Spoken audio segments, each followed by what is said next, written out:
Konnichiwa. It's been a long time since I've seen many of you. Hope you are all doing well. I'm Tomoko Drake, and this is my granddaughter, Simone. Konnichiwa, Shimonu desu. 13歳です。 And I'm very lucky to have her as my assistant today. I'm hoping we can offer you some new cooking ideas. Perhaps it is a easy and fun project for you and your family. Today I'm showing you how to cook dango mochi, which is sweet rice balls on a stick.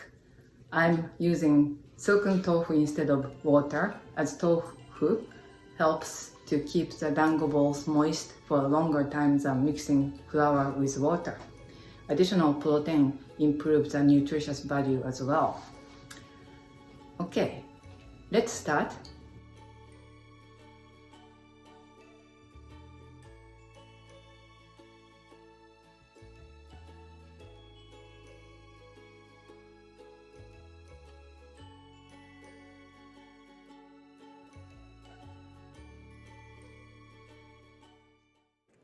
Let's get started with the type of flour that you should use. You can use sweet rice flour or glutinous rice flour or the mochiko type, but you're not going to want to use the red type, which is non-glutinous.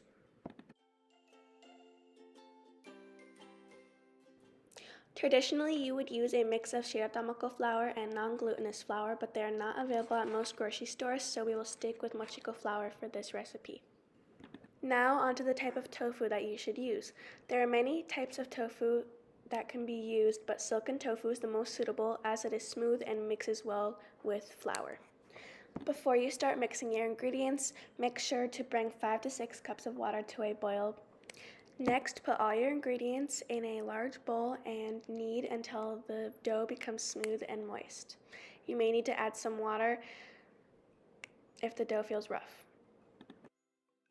If you would like flavored dango balls during the mixing process, you can add pureed fruit or matcha powder or cocoa powder. Divide the dough into 16 pieces and roll between your hands to form balls.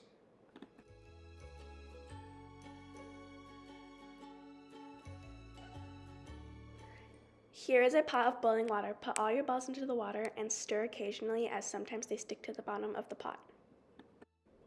Set a timer for 2 minutes after the balls start to float to the surface. As you're waiting for the balls to become ready, get some cold water and put it into a large bowl. Once your timer is done, scoop up the balls and put them into your bowl of cold water.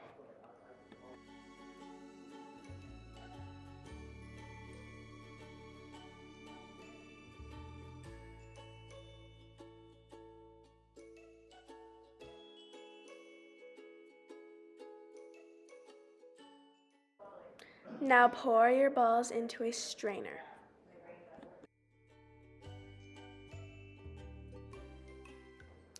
Lightly oil a small pan and place your balls onto the pan.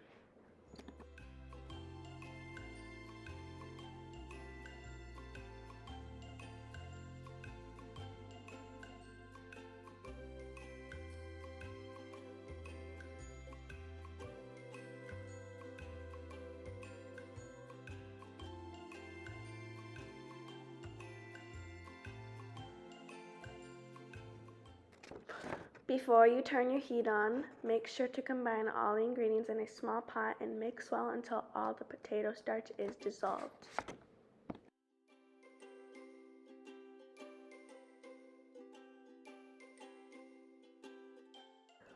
Once the potato starch is dissolved, now you can turn your heat on.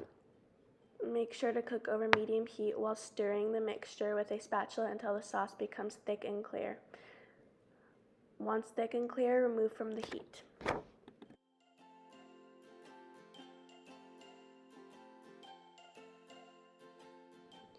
Let this mixture cool before serving.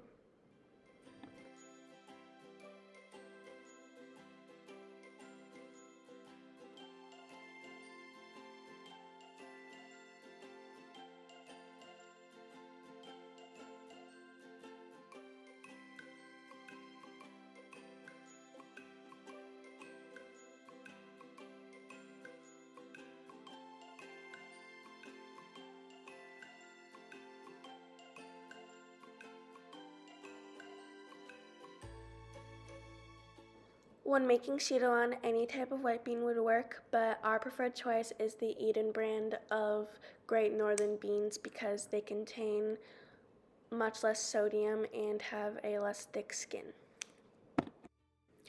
Pour your beans into a strainer and wash with cold water.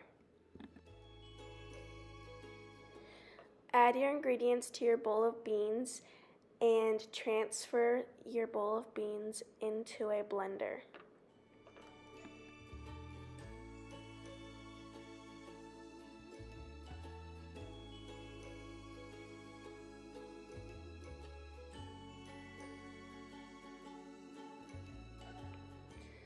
This is the type of blender that we are using, and you should blend until your mixture is smooth.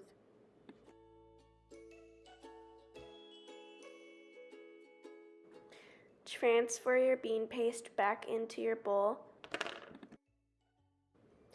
Microwave your bean paste 30 seconds at a time until your mixture becomes not very runny and most of the water is evaporated. Now we will be showing you how to make flavored shiro-an paste. This is how you make the raspberry one. First, mash up some raspberries. Next, dehydrate by microwaving at 30-second intervals until a thick paste is formed.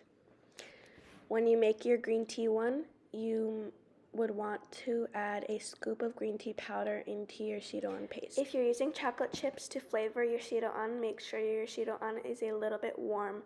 If you're using cocoa powder, put in your cocoa powder with a splash of vanilla. Now we are making azukian, and when you're making this, you can follow the same steps as when we were making shiro-an.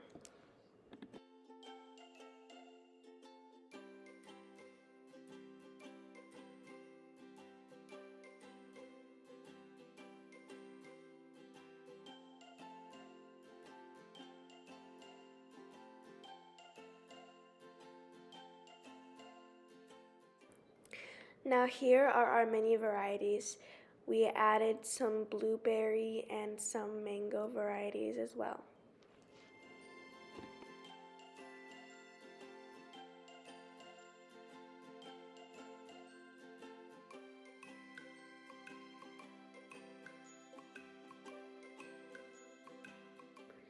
Now take your skewers and carefully slide 2 dango balls onto your skewers. If hands get sticky, simply dip your fingers into some water.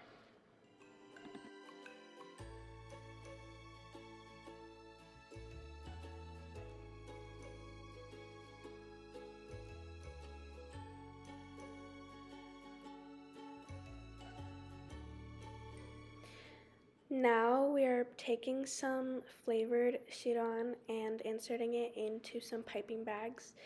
If you wouldn't like to use piping bags, that's okay as well. Now we are piping our flavored shiro-an onto our dango balls and decorating with sliced fruit.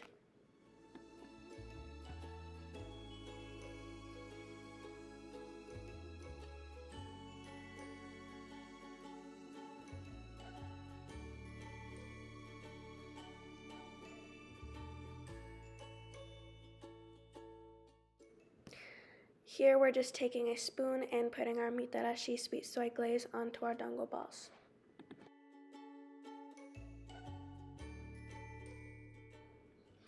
Now here's the finished product.